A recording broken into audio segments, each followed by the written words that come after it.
Hey guys, Zane here. Today, we're going to be taking a close look at the soon-to-be-released character Rosaria.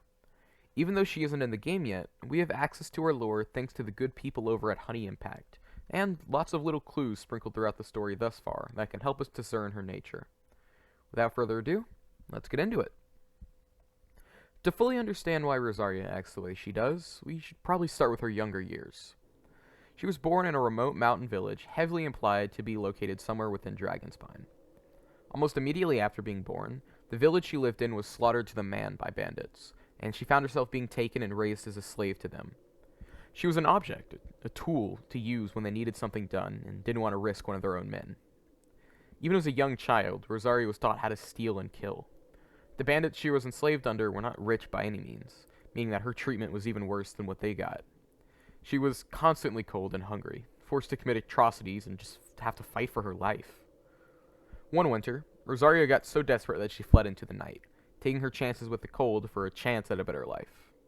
Unluckily for her, she was quickly caught again and dragged back to the camp.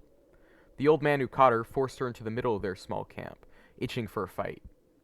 He spoke to the young slave, throwing her daggers as he talked. Fleeing makes you a traitor, and traitors can only earn their freedom through victory in combat. The bandits grouped around the pair, and a bloody fight between the two broke out. In the end, Rosaria won the day. As she fell to the floor, clasped in her bloodied hand was her vision. Although the bandits debated killing her on the spot for her crime, they realized that she would be much more useful if they let her join them instead. After all, a vision user's a lot better than an old man. And so, Rosaria went from slave to group's newest member. When Rosaria woke up, she was faced with a simple question. Did the man she just killed fight his hardest, or did he let her win in some recreation of fatherly love she'd been lacking thus far? Make no mistake, though she may be somewhat reformed now, in her time as a member she had no qualms about committing some heinous crimes simply because it was what she'd always done.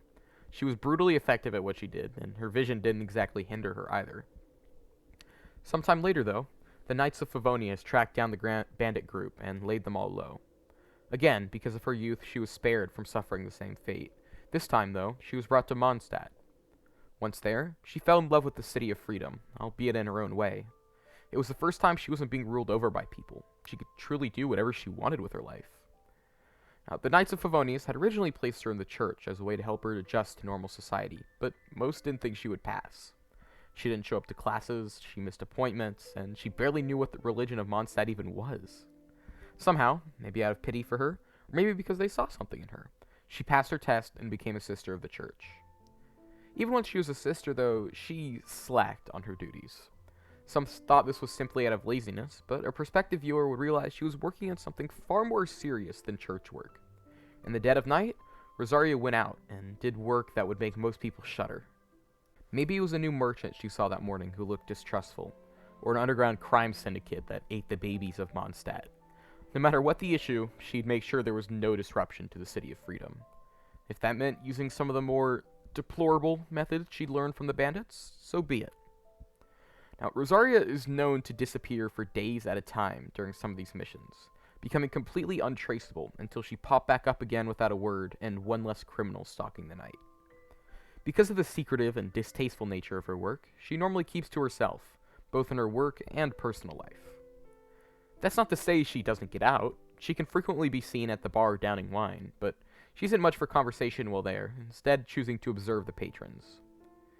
It's this hobby of hers that has keyed her into a number of opinions about the bar's patrons. She knows Diluc and Venti both hide some sort of deeper secret, and she's acutely aware of Kaya's true personality, the one that arises when alcohol dulls his senses and his guards go down.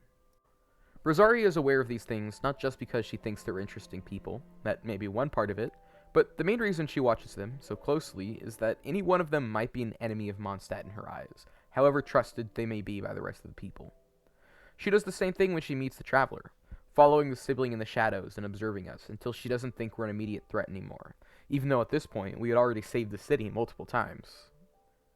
Now, because she spends so much time looking for threats to Mondstadt, sometimes in places where they don't exist, she very rarely has time to complete her sisterly duties, a fact that routinely gets her in trouble with the leadership. For some reason, though, no matter what she does, she never gets more than a stern talking to.